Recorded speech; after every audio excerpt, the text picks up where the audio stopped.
That is awesome, dude. Look how red he is. That's real animal style right there.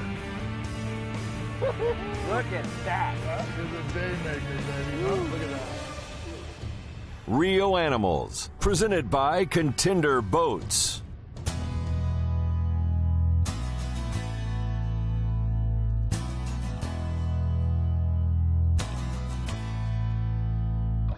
Hey gang, today I'm in beautiful Punta Gorda, Florida. We're fishing out of Burnt Store Marina. My good friend Captain Rhett Morris is taking me fishing. We got a beautiful day. Looks like things are setting up perfect here. Yeah, absolutely, man. We lucked out. We got low winds, good tides, live well full of bait in case the plugs aren't working. We're gonna sneak into a mangrove shoreline here, do a little snook fishing, red trout, see what happens. Sounds good to me. Let's do this. Yeah, man.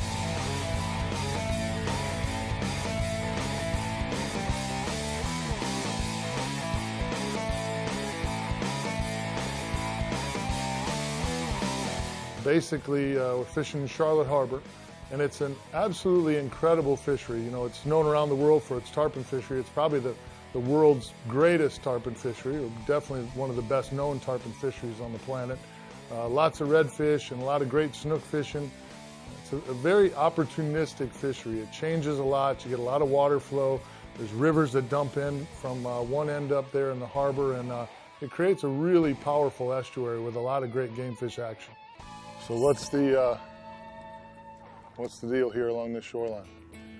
Nothing real special. We're just gonna sneak into where we can barely reach the mangroves because the tide's still not all the way high. Okay. It's incoming, and the fish are not gonna be riding the trees real tight. The smaller ones will, but the bigger fish will be out a little bit. So we're gonna get where we can just barely reach it and just bomb some casts in there and throw a little chum out. What I love to do is, you know, throw artificial first. If it's not happening, we'll sprinkle a little bit of bait out there and then keep fishing artificial because I love catching them on float. There's fish. There's the trout ski. Got to start it off somewhere, man. Somebody got to get the skunk out. Somebody had to get an opener, yeah. Oh boy. Marshmallow. I had to stick with it just a little longer than you did. Couldn't agree more. I love that paddle tail. This is probably one of the easiest things we can do as anglers, whether you wade fish or whatever it is you do, is to make sure that you have that D-hooker. The trout have such a tender slime coat on them. In your hands, a towel, any of that stuff will take that slime coat off really easy. So I almost always carry a D-hooker. I think it's a great idea. With circle hooks or J hooks, you can just run it right down the line and it'll slip onto the hook. With a jig head, it gets a little crazier. You kind of need to set it in the nook of the hook, and all you're doing is lifting, and you use the fish's weight to drop right in the water. It's a great tool. They're only a couple of bucks. Your big box stores, your local tackle stores, your mom and pop shops will all have a D-hooker. It's a great idea. Because as you could see, that was a smaller trout. Wouldn't be a trout we'd want to put in the box if we were keeping fish, which we're not. So you want to make sure that those fish go and turn into those 4 and 5 pounders, those big trophies that everybody's looking for. So many people email me after episodes that we talk about the D-hooker and ask about it. It's really amazing. Yeah. From all over the country, we get emails on the D-hooker. Yeah, You would think that that would be a staple in everyone's tackle box by now. Double, trout double. That's what we love about the single treble. You get a little trout on, and how about it? Is the trout not one of the most dangerous for getting you stuck with the second treble? The head shakes and all that they do. Absolutely. This one's a little bit bigger. Oh, perfect. These Mike Anderson full bay rods are so good, they come with a D-hooker button. Yeah, that's right. High end, baby. Our fish need 3 things. They need a food source, they need an ambush point, and they need an exit strategy. So they need to be close to some deeper water, so if the water either turns really cold or the porpoises or the sharks or some predators come in there to feed on them, they have an escape route. And there needs to be, you know, bait around, mullet, pinfish, pilchards, something around for them to eat. So finally got a little dinker snook. Yeah. My boy, open the gate for me. Marshmallow, baby. And this time of year, you know, late in the summer, we got a lot of fry bait, a lot of mullet in the back country, and that's what we had in that scenario today. When the tide rushes out of that cove that we were in, it creates a natural channel up along that shoreline, and that deep shoreline provides them that ambush point that they like to feed by. All right, all we need is a redfish and we got the slam. Right? Thanks for joining the party, little dog. Marshmallow. Nicely done, sir. Getting her done. Pearl. Particular spot, Rhett said, you know, over the years has been really, really good to him. He doesn't fish it all the time, saves it for some special occasions, and you can tell there was quite a few fish in that trough today for sure. Real Animals is brought to you by Quantum Fishing Reels. Outsmart, outfish, outlast. Ray Marine, Simply Superior. Mirror Lure, Turn on the Bite. Ingle, High Performance Coolers.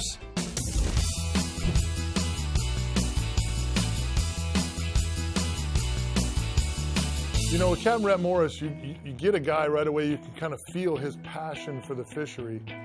He's been fishing that area since he was a little kid, and every nook and cranny and sandbar, every little pothole, you know, he's been there a million times. He's got an incredible passion for conservation and the long-term effects of guiding and making a living on the water. There you go. Oh, the little guy jumped on it. Let's get some snook biting, man. Every time I come down here to fish with Rhett, I get really excited. You know you're in for an epic day. Come here, Betsy. Come here. Cool trick. You take them snook and lay them upside down like that. And they get sleepy for you. A little catatonic even. Come here. Little thumb sucker. You know, it's really good to see the snook fishing, especially in an area like Charlotte Harbor, anywhere along the West Coast that got hit with the really bad freeze that we had in 2010.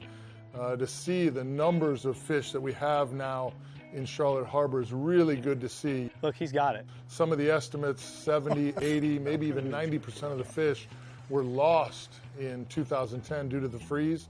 So to have that many fish now making that their home again, but thriving in that environment, it's really good to see.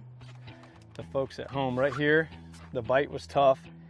They're not, I mean, they're eating it, but they're not wanting to take it. So I let this fish have it a little longer, and now he's got it down.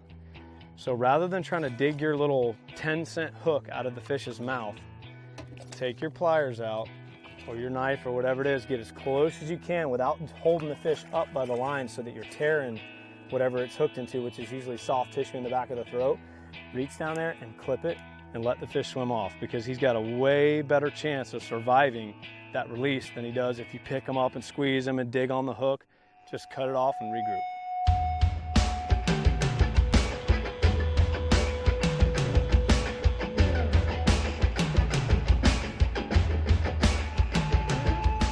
For me, the tarpon fishing is one of those really tough things to do. You know, the second you put the cameras on the boat, tarpon can get a little finicky.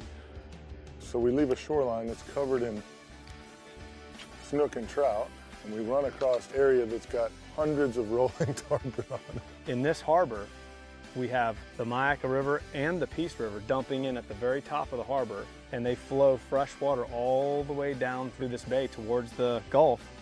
And it produces a never-ending supply of the perfect mixture of salt and fresh water, that brackish sweet water, that allows for an estuary to flourish.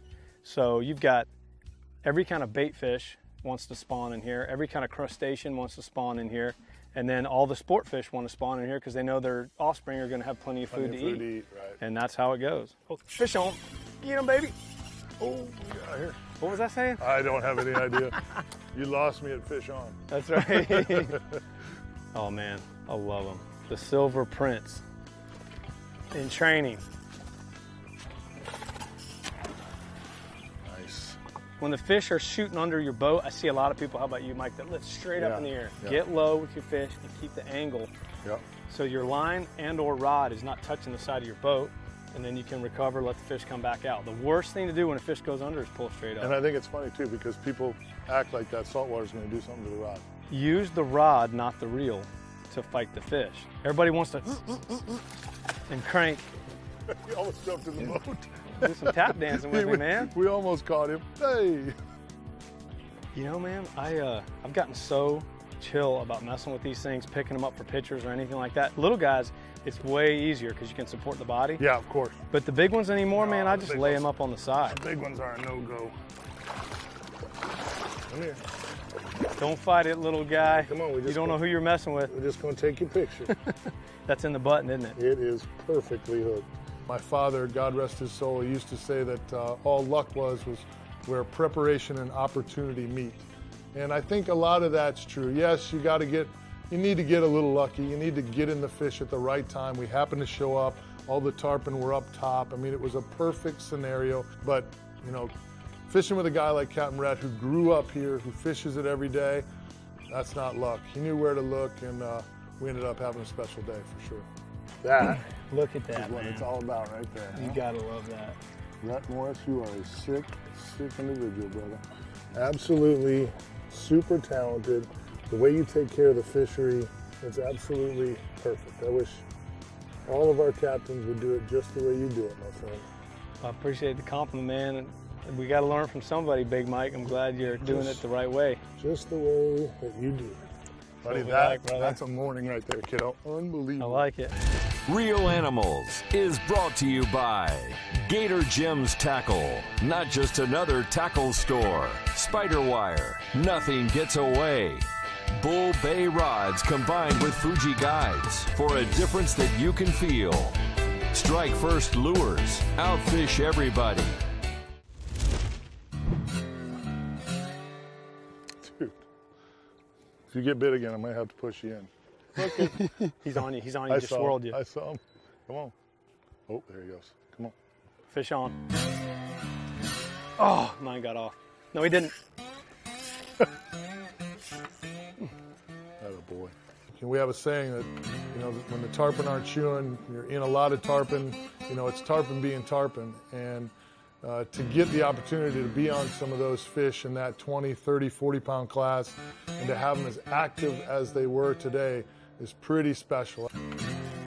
Fish on, baby. I'm going to let you do that. Jump for me. Uh-oh. Is it a sleeper? It's a sleeper, and it feels like it could be a lot bigger. I was going to say, you got you. Uh-oh. You Here got she you. comes, here she comes, here she comes. To it. Oh, nice fish. Perfect.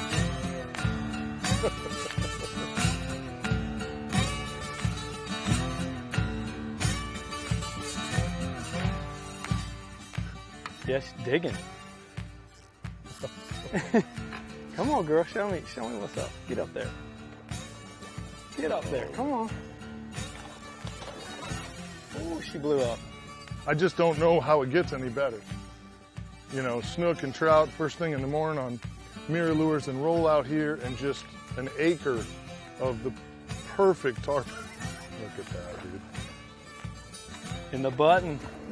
Yeah. We like the button. This one's gonna be a little angrier, I think. Come here. Come here, I know. Still unhappy. You just want to take a picture, Pumpkin. We're gonna let you go. Send you back with your friends, all nice and happy. Come here. It won't turn his head right. Come here. Yeah. Now we got some foam on you. Unbelievable. Right on, cuz. See, they're still ripping it. We'll catch another one. Let's do it, man. Let's do it. Wow. The key to most tarpon fishing is to try to be as quiet as possible. Present the baits nice and clean. You'll notice Rhett went to a little bit longer leader. The Spiderwire Ultra Cast is white. Although it's translucent in the water, that white could be picked up. A tarpon's eyeball is pretty good size. They got pretty good eyes. So we went to a longer leader. Just fishing live bait. When we pulled up there, we saw some baits kind of scattering. So we kind of thought they were feeding on some of the white bait that been holding on that edge. And that was the case. If you got in front of a little pot of tarpon, you had a hook up. Again, it just doesn't get any better than that. Fish on. Seriously, Morris? Dude, seriously, bro. Mikey, you tried to push me off the boat, man. I'm gonna push you in, dude. I'm glad the fish ran this way because I had to get away. I'm not even helping him anymore. Come on, baby. Show me what you got. I'm not even helping him anymore. He's on his own. There it is. Oh! Ooh. You just keep fishing, brother. I'm gonna try to rodeo this one. How cool is that, bro? Huh? The Silver King. That's funny, you were calling him the Silver Prince? That's right, my little silver princess. Look at that. That is gorgeous. Just gonna do a general release. With these little guys, it's not as big of a problem. With your big tarpon, always remember that air bladder's gotta stay full. So when you pull a big fish up next to the boat, that's clearly over 100 pounds. The best thing to do is lay them on their side, get all your pictures like this, cheers, roll them over, let them kick a little bit, and they're gone. That way you're not stressing your fish. Hey, nice job. Real Animals Tip of the Week is brought to you by Pro Marine. Quality marine engine parts overnight. Guys, this week I want to talk to you about being prepared when you hit the water. You know, offshore and inshore saltwater fishing, anything can happen. Really good idea to pick a rod and reel for the day that has some versatility in it. You know, this is a 7-foot 2-inch, kind of a medium action rod. We call it our 15-pound class. 10-pound spider wire ultra cast Invisibraid, which is super tough. 10-pound braid, and the carbonite bull bay rod did a great job. The other thing you want to make sure you have is you want to have a quality reel. This has got a sealed ceramic drag. This is the 30 Smoke series. It's got 2.0 corrosion guard protection on it, so the saltwater environment, which is very tough on your gear, doesn't eat it up. You know, the quality of this drag, again, it's a sealed ceramic drag, and the quality of the drag on your reel, that offers you the opportunity to downplay this line a little bit. Instead of having to use a 15 or a 20-pound braid, we're able to go to this 10-pound spider wire ultra cast, which is super strong. With the Fuji K guides, you can make super long casts. You can fish for big fish like the 20-pound tarpon. You can fish for the little trout that we were catching this morning, all on the same reel because you're using a great drag. It's really important that you kind of make that decision to get yourself some good versatile gear when you go out there. Just like today, you just never know what you're going to run into. Make sure you got a rod with some good backbone.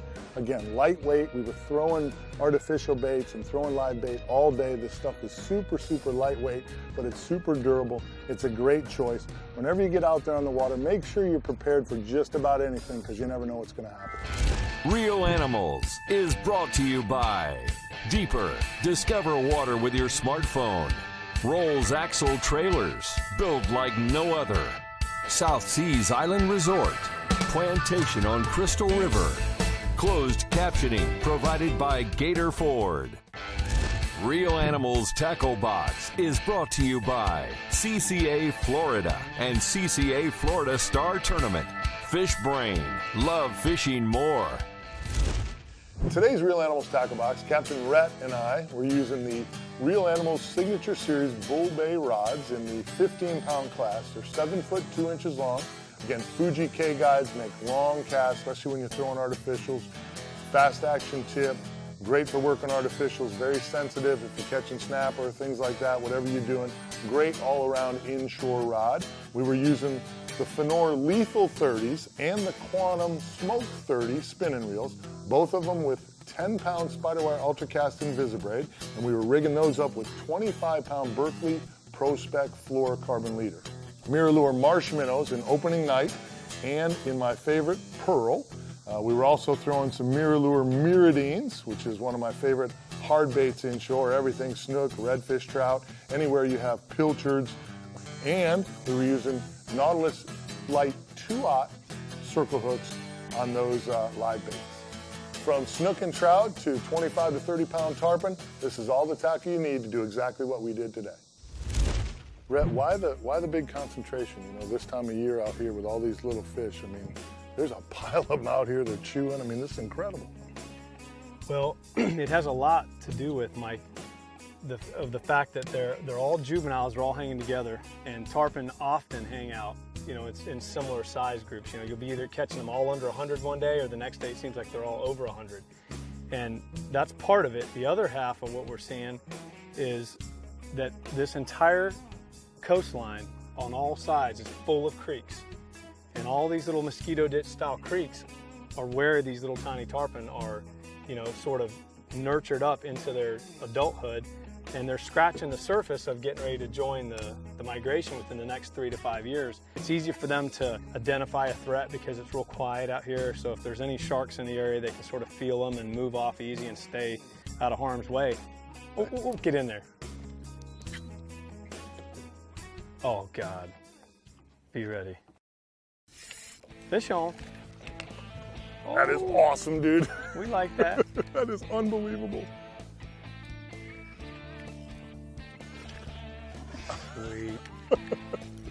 That's my man. Dude, are you kidding me? Seriously. We like this. That's epic. Light tackle too, dude. Yeah. I mean, that's Loving cool. Yeah. 10-pound little 2-aught hooks. That's really cool. Oh, sweet. I love the Silver Prince moniker. That's a great name. What a cool name for these fish, because that is absolutely as good as it gets right there. Taking your picture. You'll notice too, as soon as Rhett got his hand on that fish, I put some slack in it. Drop your rod tip, put some slack in that line. Look at that. Captain Rhett Morris, you are the man. Well done, kiddo. Good job, Big Mike. What a morning, huh? Look That at is just freaking beautiful, brother. Woo! Night, night, sweet prince. There she goes. Brother, absolutely doesn't get any better than that. Spectacular. Dude, I'm loving me some of that. Spectacular. You know, I think one of my favorite parts about fishing with Captain Rhett Morris is that him and I really look at the fishery the same way. You know, don't just go out and think about filling your cooler, taking home your limit every single day. We never took a fish home today. We didn't take a limited trout home. We caught some tarpon, saw some beautiful snook, saw some great shoreline, fishing with a really, really good friend. You know, that's what fishing's all about. And that's the same thing. It's near and dear to Captain Rhett's heart, and that's why he's one of my favorite anglers here on the west coast of Florida.